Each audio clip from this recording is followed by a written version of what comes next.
জাহান্নামী চিৎকার করবে আর বলবে, আল্লাহ একটু সময় দেন, একটু বিরতি দেন, একটা মিনিট কদ্দুর আমার জিরাইতে দেন, আমি পারতেছি না মালিক আগুনে। এই মালিক, আমার শরীরটা জ্বলা পুরা ছাই হয়ে গেছে, আমি আর পারছি না মাওলা, আমার একটু বিরতি দেন, 10টা মিনিট কদ্দুর বিরতি দেন, এই আগুন আমি সইতে পারছি না। আল্লাহ তাআলা বলবেন, লা ইউফাত্তারু আনহু, না নাফরমান, 1 সেকেন্ডের বিরতি মিলবে না। অহুম ফীহি মুবলিসুন, আল্লাহ বলে জাহান্নামী চিরদিন অনন্তকাল মলিন চেহারা, বিমর্ষ চেহারা নিয়েই পড়ে থাকবে, কোনদিন তার মুখে হাসি ফুটবে না। ফেরেশতারা জাহান্নামকে 70,000 আগুনের শেকল দিয়ে টেনে হাসরের ময়দানে উপস্থিত করবে। মানুষগুলো সচক্ষে জাহান্নামকে দেখবে। জাহান্নাম একটা বিকট তারা আগুনের গর্জন, তীব্র আগুনের যখন একটা গর্জন উঠবে, আল্লাহর কসম নবী বলছে, পুরা হাসরবাসী তখন চিৎকার দিয়া বলবে, ইয়া রব্বি নাফসি নাফসি, আয় মাওলা আমাকে বাঁচান, আমাকে বাঁচান। এই প্রথম হাসরবাসী কথা বলবে, তাফসিরে আছে, হাদিসে, মানে প্রথম চুপচাপ দাঁড়ায় থাকবে, কিন্তু জাহান্নামকে যখন দেখবে, জাহান্নামের চিৎকার যখন শুনবে, তখন পুরা হাসরের ময়দানে চিৎকার উঠবে, ইয়া রব্বি নাফসি নাফসি, আল্লাহ আমাকে বাঁচান। নবী সাল্লাল্লাহু আলাইহি ওয়াসাল্লাম বলেন, আল্লাহ তাআলা ফেরেশতারা যেন দেখায় দিবে ইব্রাহিম আলাইহিস সালামকে, ওই যে আপনার ছেলে ইসমাঈল, তার ব্যাপারে কিছু বলবেন। ইব্রাহিম আলাইহিস সালাম বলবেন, ইয়া রব্বি নাফসি নাফসি, এই মাওলা আমাকে বাঁচান, আমাকে। ওর বিষয়টাও দেখো। ইয়াকুব আলাইহিস সালাম, ওনার ছেলে ইউসুফ আলাইহিস সালাম, এটা সেই ছেলে 40টা বছর দুনিয়াতে যার জন্য উনি কাঁদছিলেন। ফেরেশতারা বলবো, ওই যে ইউসুফকে দেখা যায়, তার ব্যাপারে কিছু বলবেন। ইয়াকুব আলাইহিস সালাম বলবেন, ইয়া রব্বি নাফসি নাফসি, এই মাওলা আমারে বাঁচান, আমার। ওটা বুঝো। অজি আয়াউমা ইদিন বিজাহান্নাম, জাহান্নামকে হাসরের ময়দানে আনা হবে বন্ধু। বিষয়টারে তুমি আমি খামখেয়ালি মনে করো না বাপ, এতগুলো কোরআনের আয়াত মিথ্যা হইতে পারে না। 1.25 লক্ষ নবী রাসূল, আদম থেকে নবী সাল্লাল্লাহু আলাইহি সাল্লাম, সমস্ত আম্বিয়া কেরাম চিল্লায়া উম্মতের দুয়ারে দুয়ারে গিয়ে আখিরাতের কথা বলছি, কবরের, হাসরের, এগুলো ভুল হবে কেন, মিথ্যা হবে কেন ভাইয়া? প্রতিদিন যে মানুষগুলো কবরে যায়, তুমি কি দেখো না ভাই, এই মানুষের মৃত্যু, লাশ, কবর তোমারে কিছুই মনে করায় না? জলজ্জান্ত যে মানুষটা তোমার আমার চোখের সামনে হাঁটতো, চলতো, ফিরতো, খাইতো, ঘুমাইতো, দোকান করতো, বাজার করতো, কত কথা বলতো, আজ এত মানুষ জানা যায় উপস্থিত, কতজন কত কথা বলতেছে, কিন্তু খাটিয়ার ওই লাশ, সে তো আর কথা বলে না,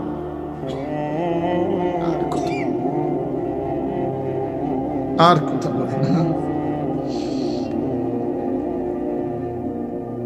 আমি তো আমার বাবার লাশ দেখছি, আমার বাপ সারা জীবন দেখতাম, আব্বারে দেখছি আমি বুঝাওয়ার পরে সারাক্ষণ বলতো, আমার সময় নাই, সময় নাই। আমার মসজিদ, আমার স্কুল, যে বাবারে দেখতাম ফজরের পর থেকে রাত 11টা পর্যন্ত শুধু দৌড়াইতেন, শুধু ব্যস্ত ছিল, সেই বাপ একদিন স্তব্ধ হয়ে গেছে।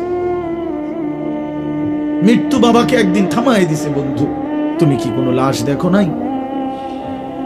কেমনে এত লম্বা সময় নামাজ না পড়া থাকে ভাইয়া? 365 দিনে, খোদার একটা বছরে।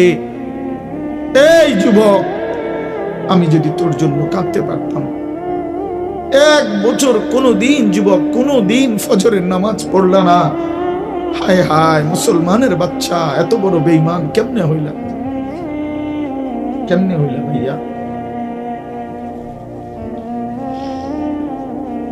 এ কেমন জিন্দিগি ভাই? কোনদিন নামাজ পড়বে না একজন মুসলমান, 30 বছর মিথ্যা বলে। বসেন ভাই, একজন মুসলমান 30 বছর সুদ খায়। ওফো, এটা কেমন ভাইয়া? হ্যাঁ নওজোয়ান, মোবাইল চালাইয়া খুব রঙে আসো, মানুষের বেডি চাও, আর সারা রাত উলঙ্গ নর্তকী দেখো, আর সারাদিন টুঁটো টুঁটো কইরা বন্ধুদের সাথে আড্ডা দিয়া খুব একটা মোসে আসো, অপেক্ষা করো, টাঙ্গাইয়া ফিটবে। অপেক্ষা করো, রঙের গুড্ডি শেষ হয়ে যাবে, একদিন দেখবা তুমি আর যুবক নাই, হয় বৃদ্ধ হয়ে গেছো, নয় কবরে চলে গেছো। অমিনকুম মান ইউতাওয়াফা মিন ক্বাবলু অমিনকুম মান ইউরাদ্দু ইলা আরদালিল উমর। আল্লাহ তাআলা বলেন, অসংখ্য শিশু যখন যৌবনের দিকে আসতে থাকে, আমি আল্লাহ তাআলা এরই মাঝে কাউকে মৃত্যু দিয়ে দেই আর কাউকে বৃদ্ধ বানাই। সব শিশুই কি বুড়ো হয়? কথা বলেন। তাহলে তুমি কেমনে ভাবলা বাবা? অনেক নওজোয়ান মাশাআল্লাহ। হাসান বসরি রহমাতুল্লাহ আলাইহি একদিন যুবকদেরকে দেখে বলছিলেন, ইয়া মা'শারাশ শাবাব, এই যুবকরা শোনো, ইন্না যারআ কাদ তুদরিকুহুল আহাতু ক্বাবলা আন ইয়াবলুগা। তিনি বলেন, শোনো, বহু গাছ, বহু ফুল, বহু ফসল পরিপক্ক হওয়ার আগেই ঝরে যায়। ঝরে যায় না? এই আম গাছে যতগুলো মুকুল ধরে, যদি এতগুলো আম হইতো সবটা, কি পরিমাণ আম হইতো। কিন্তু সব মুকুল কি আম হয়? ঝরে যায় কি না? এই জন্য যুবক ভাই আমার, ওই চাচা বুড়া হয়েছে দেখে তুমি বুড়া হইবা তার কোনো নিশ্চয়তা না। না ভাইয়া, কোনো নিশ্চয়তা না। যুবক ভাই, নামাজ পড়েন। রাসূলুল্লাহ সাল্লাল্লাহু আলাইহি ওয়াসাল্লামের আখিরি ওসিয়ত নামাজ। জিবরাইল আর আজরাইলকে সামনে রাইখা নবী আম্মাজান আয়েশাকে, নিজের স্ত্রীকে বলছে, আয়েশা আমি যাই আমার মালিকের কাছে, যাওয়ার আগে তোমারে শেষবারের মতো বলে গেলাম আসসালাত। আমার উম্মতরে বইল নামাজের দিকে খেয়াল রাখতে, নামাজের দিকে খেয়াল। হযরত ওমর রাদিয়াল্লাহু তাআলা আনহু 10.5 বছর মুসলমানদের খলিফা ছিলেন, বাদশাহ ছিলেন, আমির ছিলেন। 10.5 বছর তিনি মসজিদে ইমামতি করতেন, নবীর মসজিদে। এই 10.5 বছর পরে একদিন ফজরের নামাজের ইমামতি অবস্থায় প্রথম রাকাতে এক অগ্নিপূজক ছদ্মবেশে চাদর মুড়ি দিয়ে আইসা সামনের কাতারে হযরত ওমর ইমামের জায়গায়, এই প্রথম রাকাতে ওই বেঈমান আবু লুকনু মাজুসি কোমর থেকে ধারালো ছুরি বাইর কইরা হযরত ওমর রাদিয়াল্লাহু তাআলা আনহুর কোমরের মধ্যে নামাজরত অবস্থায় ছুরি দিয়া 7-8টা গায়ে দিছে। রক্তে নারী ভুরি সহ ওমর রাদিয়াল্লাহু তাআলা আনহু যখন চাপ দিয়া দইরা, এরপরে প্রথম কাতার থেকে হযরত আব্দুর রহমান ইবনে আউফ, একজন সাহাবী, বিখ্যাত সাহাবী, আশারায়ে মুবাশশারার একজন, এই উনারে ইমামের জায়গা আইনা হযরত ওমর রাদিয়াল্লাহু তাআলা আনহু একসাথে সরে গিয়ে রক্তে ভাসতেছে। এই অবস্থায় একটা কথাই শুধু বলছে, আব্দুর রহমান আগে নামাজ শেষ করো, তারপরে আমারে ধরো। কাটা মুরগির মতো ওমর পাশে তরফাইছে, সাহাবায়ে কেরাম আগে নামাজ আদায় করছে। প্রিয় বন্ধু, ইসলামের জন্য যদি কিছু মনে পড়ে, আখিরাত মনে পড়ে, সেজদা দিতে হবে। আমি শক্ত কথা বলছি আর কি, সেজদা বিহীন আসলেই মানুষ হয় না। আল্লাহ কোরআনে বলছে, মনের ইচ্ছা মতো যে চলে সে ইনহুম ইল্লা কাল আনআম। আল্লাহ বলেন সে মানুষ নয়, সে চতুষ্পদ জন্তু। চতুষ্পদ জন্তু। এজন্য ভাইয়া নামাজ পড়া দরকার, নামাজ পড়া দরকার। অনেক যুবক ভাই সামনে আছে, দাঁড়িয়ে আছো, সবার কাছে অনুরোধ, নিজের উপরে কদর করো ভাই, নিজের উপরে দয়া করো। এই মোবাইল শেষ পর্যন্ত ভালো কিছু দিবে না, এই বন্ধুদের আড্ডা শেষ পর্যন্ত ভালো কিছু দিবে না, ভালো কিছু দিবে না। শেষ পর্যন্ত আমরা একাই, কবরে তো একাই, দুনিয়া তো একাই। আমরা বাস্তবতা হলে একা। আচ্ছা, আমার যে মনে করেন আমিও সবসময় ভাবি আমি একাই। আমার যদি পেটে ব্যথা করে, আর কারো পেটে ব্যথা করে না, আমি একাই। আমার যেদিন পাও ভাঙছে, সেদিন আমার বন্ধুদের পাও ভাঙে নাই, আমারই পাও ভাঙছে। আমার যেদিন জ্বর উঠছে গত সপ্তাহে, আমার সাথে তো আমার বন্ধুদের জ্বর ওঠে নাই, আমি একাই। আমি হাসলে আমি কাঁদলে আমরা প্রত্যেকে একাই মূলত। কাজেই নিজেকে ভুলে যাওয়া, নিজের আখিরাত ভুলে যাওয়া, নিজের মরণ ভুলে যাওয়া, এটা জীবনের ব্যর্থতা, পরাজয়। এটা লাঞ্ছনা। আল্লাহ আমাদেরকে বুঝ দান। কোরআনুল কারীমের মধ্যে আল্লাহ তাআলা বলেন, বান্দা তোমরা কি এই ভেবেছো যে আমি আল্লাহ তোমাদেরকে অনর্থক বানিয়েছি? কোনো উদ্দেশ্য নাই, এমনি এমনি। ওয়া আন্নাকুম ইলাইনা লা তুরজাউন, এবং আল্লাহ তাআলা বলেন তোমরা কি এই মনে করেছো বান্দা যে আমি আল্লাহর কাছে তোমাদেরকে ফিরে আসতে হবে না? কি ভাবছো আমার কাছে আসতে হবে না? তো উত্তর দেন, বলেন, উত্তর দেন না যে আমরা কি আল্লাহর কাছে ফিরতে হবে? বলেন না, সবাই বলেন, ছেলেরা বলো ভাই, ফিরতে হবে আমরা আল্লাহর কাছে। তো তিনি কি কিছুই জিজ্ঞেস করবে না? ফাওয়ারাব্বিকা লানাসআলান্নাহুম আজমাইন, খোদার কসম, কোরআনে আয়াত। আল্লাহ বলেন, আমি রবের কসম করে বললাম, আল্লাহ নিজের কসম করে বলছেন, আমি আমার জাতের কসম করে বললাম বান্দা আমি কিন্তু তোমাদের সকলকেই জিজ্ঞেস করব। ফাওয়ারাব্বিকা লানাসআলান্নাহুম আজমাইন, আজমাইন মানে সকলে, একজনকেও ছাড়বো না বান্দা, আমি জিজ্ঞেস করব। কি ভাবছে? তো আল্লাহ তাআলা বলছেন, ভাই ছেলেরা তোমরাও শোনো ভাই, তোমার কল্যাণের জন্য বলতেছি। আল্লাহ তাআলা বলেন, বান্দা আমি কিন্তু জিজ্ঞেস করব, একটা সেকেন্ড, একটা নিঃশ্বাস আমার হিসাব থেকে বাদ যাবে না। লাকাদ আহসাহুম ওয়া আদ্দাহুম আদ্দা। আল্লাহ তাআলা বলেন আমি তোমাদেরকে বেষ্টন করে আছি এবং তোমাদের পুরা জিন্দেগি গুনে গুনে রাখছি, গুনে গুনে। হাসি কয়টা, কান্না কয়টা, নিঃশ্বাস কয়টা, হাঁটা কয়টা, চলা কয়টা, হাত নাড়াইছো কয়বার, আল্লাহ বলেন আমার হিসাব আছে। মা তাসকুতু মিন ওয়ারাকাতিন ইল্লা ইয়ালামুহা, আল্লাহ তাআলা বলেন জমিনে যদি একটা পাতাও পড়ে আমি আল্লাহ জানি, কোন গাছের কোন পাতাটা পড়ছে জানে কিনা আল্লাহ জানে। লাহু মা ফিস সামাওয়াতি ওয়া মা ফিল আরদ ওয়া মা বাইনাহুমা ওয়া মা তাহতাস সারা। আল্লাহ বলেন সাত আসমানে যা আমার, সাত জমিনে যা তাও আমার, আসমান ও জমিনের মাঝখানে যা তাও আমার, সাত তবক জমিনের নিচে যা তাও আমার। এই জন্য দোস্ত আমার, বন্ধু আমার, বাপ আমার, ভাই আমার, পর্দার আড়ালের মায়েরাও, আমার জন্য, আপনাদের জন্য, আমরা সবাই এটা বোঝা দরকার। আমাদের জিন্দেগির এক সেকেন্ড ফালতু না।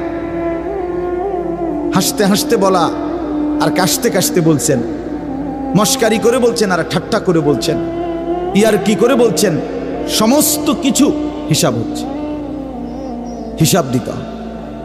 ওয়াকুল্লুহুম আতিহি ইয়াউমাল কিয়ামাতি ফারদা।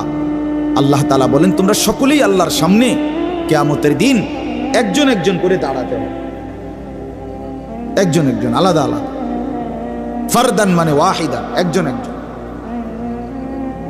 আলাদা আলাদা উত্তর দিতে হবে। সুম্মা লাতুসআলুন্না ইয়াউমাইদিন আনিন নাঈম, আমার দেওয়া প্রতিটি নিয়ামত সম্পর্কে অবশ্যই আল্লাহ বলেন তোমাদেরকে জিজ্ঞেস করা হবে।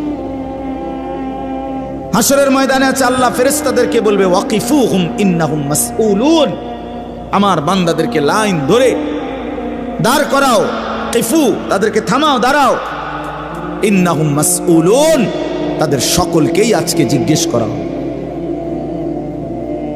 বহু আয়াতে ওয়া ইম মিনকুম ইল্লা ওয়ারিদুহা, আল্লাহ বলে তোমাদের একজনও এমন হবে না, নবী বলো, রাসূল বলো, আউলিয়া বলো, ইমানদার বলো, নাফরমান বলো, প্রত্যেককেই ফুলসিরাত পার হইতে হবে,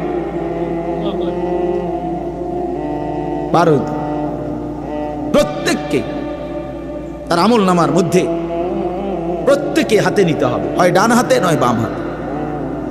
প্রত্যেককেই মিজানের পাল্লার সামনে আসতে হবে তোমার আমল নামা ওজনের জন্য। আল্লাহ তাআলা বলেন বহু মানুষ তার আমল নামা নিজের জিন্দেগির কর্মকাণ্ড মিজানের পাল্লায় দিবে ওজনের জন্য। আহা, আল্লাহ বলে কাফের, বেঈমান, নাফরমান, পাপী, ফালা নুকিমু লাহুম ইয়াউমাল কিয়ামাতি ওয়াজনা, সেদিন কিয়ামতের দিন মিজানের পাল্লাতে তাদের সারা জিন্দেগির সমস্ত কর্মকাণ্ডের এক বিন্দু কোনো ওজন আসবে না, 100 গ্রামও হবে না, 100 গ্রাম। জিন্দেগিটা শুধু ভাত তরকারি আর বন বিড়ি আর চা বিস্কুট আর মা, ঘর বাড়ি বাজার ব্যবসা চাকরি টাকা রোজগার এর মধ্যেই শেষ করে দিছে। এই পুরাটা একসাথে ওজন দিলে কিছুই আসবে, কিছুই আসবে। আল্লাহ তাআলা বলেন, ফামান সাকুলাত মাওয়াজিনুহু ফাহুয়া ফি ঈশাতির রাদিয়া ওয়া মান খাফফাত মাওয়াজিনুহু ফাউম্মুহু হাওিয়া। যার মিজানের পাল্লায় আমল ভারী হবে সে অনন্তকালের সুখের জান্নাতে বসবাস করবে। যার আমল নামায় মিজানের পাল্লা আমল নামা হালকা হবে তো সে জাহান্নামের নির্মম ভীষণ আগুনের মধ্যে নিক্ষিপ্ত। এজন্য দোস্ত সবাইরে বলি, শুধু এই এক বেলার ওয়াজ না, আল্লাহর কথা প্রতিদিন মনোযোগ দিয়ে শোনা উচিত। জুমার বয়ান দিল দিয়া শুনবেন।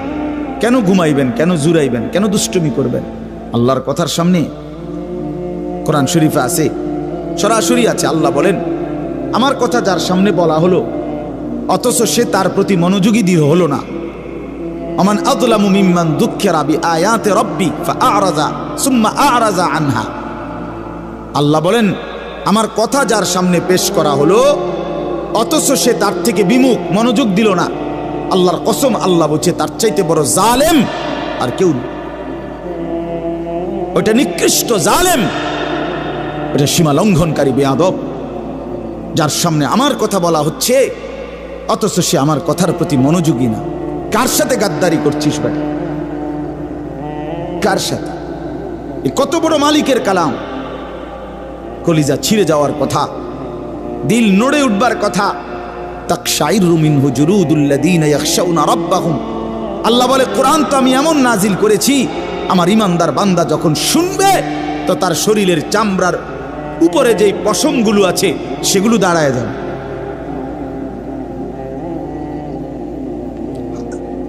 বুঝছে?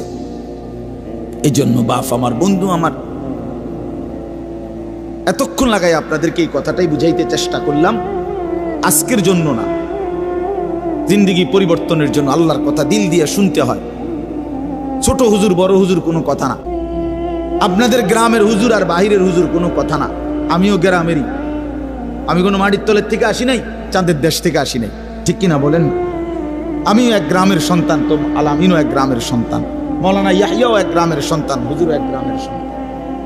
তাহলে স্থানীয় না দূরের এটা কোনো কথা না, প্রধান বক্তা না বিশেষ বক্তা এগুলো কোনো কথা না, সকালে বলছে না আসরের পরে বলছে এটাগুলো কোনো কথা।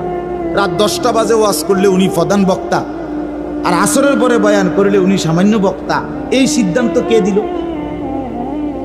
বলো? কথা এটা কেমনে ফয়সালা হইল? মাগরিবের পরে ওয়াজ করলে উনি বিশেষ বক্তা, তো নবী সাল্লাল্লাহু আলাইহি সাল্লাম কোনোদিন মাগরিবের পরে বয়ান করে নাই, কথা বলেন না, ফজরের পরে বলে নাই, তো আচ্ছা এটা কোনো বিষয়, এগুলো ধোঁকা। এই প্রধান বক্তা, বিশেষ বক্তা, অল্প বক্তা, সামান্য বক্তা, সাংঘাতিক বক্তা, ভয়ঙ্কর বক্তা, সিরিয়াস বক্তা, উড়াদুরা বক্তা, এগুলো ধোঁকা। বরং আল্লাহর কথা যিনি বলেন, যখনই বলেন তিনিই দামি। আপনার এলাকার হুজুর বললেও দামি, দূরের হুজুর বললেও কি, আপনার মসজিদের ইমাম বললেও দামি, অন্য মসজিদের হুজুর বললেও দামি। এই জন্য এটা গুরুত্বপূর্ণ। এটা যদি আপনি দিলে বসান তাহলে মাখলুক থেকে নজর সরবে। ব্যক্তির মোহর কোনো বিষয় না, জনপ্রিয়তা কোনো বিষয় না, আল্লাহর ইচ্ছা। আল্লাহ কখনো কাউকে 1000 মানুষের জন্য কবুল করে, কেউ 100 জনের সামনে বলে, কেউ 1 জনের সামনে বলে, এতে কোনো অসুবিধা নেই। কথা বলেন না কেন? কোনো অসুবিধা নেই। আমার জিন্দিগির 20 বছর, তো আমরাও তো একসময় 10 জন 5 জন মানুষের সামনে কথা বলছি, তো কি হয়েছে এতে? কি হয়েছে কি? এই জন্য ভাই বাবা, প্রত্যেকের দিল থেকে মাখলুকের খেয়াল সরাবেন যে আমার আল্লাহর কথা হচ্ছে। কে বলতেছে হাবশি গোলাম না কালো গোলাম, এটা দেখার বিষয় না, আমার মালিকের কালাম। কার কালাম? আমার আল্লাহর কথা, আমার রসুলের কথা। এরপরে আর কি? এরপরে আর কি? এই জন্য ইনশাআল্লাহ ওলামায়ে কেরামের কথাগুলো সব সময় মনোযোগ দিয়ে শুনলে ভাই বরকত হবে। ধীরে ধীরে বদলাবে, ধীরে ধীরে বদলাবে। মুসলমানের ছেলেরা বাবারা, একটা মিনিট বাপ আমার, এই যে কয়জন বসছো ভাই, ভাইবা দেখো 365 দিনে এক বছর কোনোদিন যে ফজরের নামাজ পড়লা না, তোমার এটা কেমন জিন্দিগি বাপ? কি পরিমাণ আল্লাহকে ভুলে গেছো? তোমার উপরে খোদার কি পরিমাণ লানত পড়ছে, অভিশাপ পড়ছে। এক বছরে কোনোদিন ফজরের নামাজ পড়লো না। বাবা জীবিত, মা জীবিত, মুসলমান, বাপ মার ঘরে ঘুমায়, অথচ কত বড় জানোয়ার এটা! এটা তো আস্তা জানোয়ার, এ তো মানুষের বাচ্চা না, এটা তো আস্তা জানোয়ার। এটা তো একটা চতুষ্পদ জানোয়ার ছাড়ার কিচ্ছু না, জন্তু ছাড়ার কিছু না। মুসলমানের বাচ্চা কেমনে এতদিন আল্লাহকে ভুলে থাকে? আল্লাহ তাআলা বলছেন নবী সাল্লাল্লাহু আলাইহি সাল্লামকে, বন্ধু আপনি আমার বান্দাদেরকে বললেন 90 বছর টানা আমার নাফরমানি করছে, 90 বছর পরেও যদি কোনো দিন বুঝতে পারে, সমস্ত গুনাহ ছেড়ে দিয়ে আর করবে না ওয়াদা দিয়ে, লজ্জিত আর অনুতপ্ত হয়ে যদি এক ফোঁটা চোখের পানি ফেলে, আমি আল্লাহ ওয়াদা দিলাম 90 বছরের গুনাহ একসাথে মাফ করে দেব। আপনি বললেন আমার বান্দারে, ওই যেন কোনোদিন নিরাশ না হয়, আমি আল্লাহ আছি, আমি মাফ করে দেব। তরে বললেন গুনাহ ছেড়ে দিয়ে আসতে, আরে বললেন তওবা করে আসতে, আরে বললেন আর করবে না ওয়াদা দিতে। মস্কারি করলে হবে না। আপনি জানেন আপনি গুনাহ এটা ছাড়বেন না, আপনি জানেন আপনি মিথ্যা বলা ছাড়তেছেন না, সুদ ছাড়েন না, বিড়ি ছাড়েন না, হারাম ছাড়তেছেন না, আপনি জানেন আপনি টেলিভিশন দেখা বন্ধ করবেন না, এরপরে আপনি ডুল্লা ডুল্লা কইবেন আস্তাগফিরুল্লাহ। কি আস্তাগফিরুল্লাহ কইলেন? কারে কইলেন? এই মিথ্যাবাদী! আল্লাহ যদি মুখের উপরে বলে এই বাটপার, তুই কারে বললি আস্তাগফিরুল্লাহ? তোর কলজাটা আমি চিনি না? কথা বলেন। মাফ তো চাইবে ওই ব্যক্তি যার বুঝ আসছে যেটা গুনাহ, আমি ছেড়ে দিলাম, আর করব না, ওয়াদা দিলাম। মাওলা আমি লজ্জিত, আমি মাফ চাইতেছি, আপনি আমারে মাফ করে দেন। আল্লাহ বলেন এমন গুনাহ যদি আসমান পরিমাণও হয় আমি মাফ করে দেব, কিন্তু শর্ত হলো কি করে দিতে হবে? কথা বলেন না, কি করতে হবে? ছেড়ে দিতে হবে, আগে ছেড়ে দিতে হবে, আগে ছাড়ো তো, আর করবা না। বলো একাকী হলে একাকী বলো, রাত গভীরে বলো। আল্লাহ বলেন ইন আতাইতানি লাইলান আতাইতুকা লাইলান, বান্দা তুমি যদি আমার কাছে রাতে আসো গুনাহ নিয়ে মাগফিরাতের জন্য, আমি রহমত আর মাগফিরাত নিয়ে আমি আল্লাহ রাত গভীরেই আসবো, রাতের অন্ধকারে আসবো। আমি রাতের 3টায়ও ঘুমাই না, দিনের 3টায়ও ঘুমাই না, আমি রাতের 4টায়ও ঘুমাই না, আমি দিনের 4টায়ও ঘুমাই না। আমি আল্লাহর কোনো শুক্রবার শনিবার নাই, আমার কোনো ছুটি ছাটা নাই। আমি 24 ঘন্টা আল হাইয়ুল কাইয়ুম, আমি সর্বদাই জীবিত, আমি সারাক্ষণই আছি, কায়নাত পরিচালনা করছি। আল্লাহর কোনো বিশ্রাম আছে? আল্লাহর কোনো ক্লান্তি আছে? আল্লাহর কোনো ভুল আছে? আল্লাহর কোনো ছুটে যায় কিছু? তো আল্লাহ আমাদেরকে বুঝ দান করেন। ভাই আমার কথা সহজ সরল কথা, আমি আপনাদের পরিবর্তন চাই। কারো ঠেলাঠেলি ধাক্কা ধাক্কি, কারো খোঁচাখুচি টোটালি আমার আর পছন্দ না। আমারও হায়াত শেষ, আমারও জিন্দিগি। আল্লাহ তাআলা কোরআনুল কারীমের মধ্যে বলছে, বান্দা বয়স যখন 40 পূর্ণ হয় তারপর থেকে পুরা ফিকির আখিরাত। ওয়ালাম্মা বালাগা আশুদ্দাহু ওয়া বালাগা 40 সানা।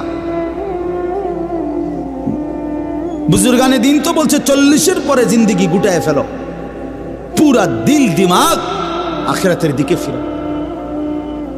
আল্লাহ আপনি আমারে দয়া করে 40 পর্যন্ত হায়াত দিয়েছেন, এবার আপনার শুকর মাওলা, শুকর মাওলা, শুকর। অথচ আপনাদেরকে আল্লাহ তাআলা 60 বছরের হায়াত দিলেন।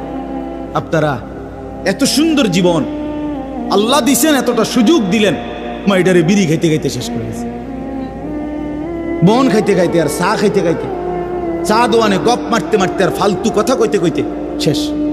এটা কি? এটা কি? এটা কোন ধরনের কথা? বুড়া মানুষ আড্ডা দিবে কেন? বুড়া মানুষ গপ মারবে কেন? বুড়া মানুষ বিড়ি খাবে কেন? বুড়া মানুষ ফালতু কথা বলবে কেন? বুড়া মানুষ গালিগালাজ করবে কেন? আপনার তো এখন কবর দেখা যায়।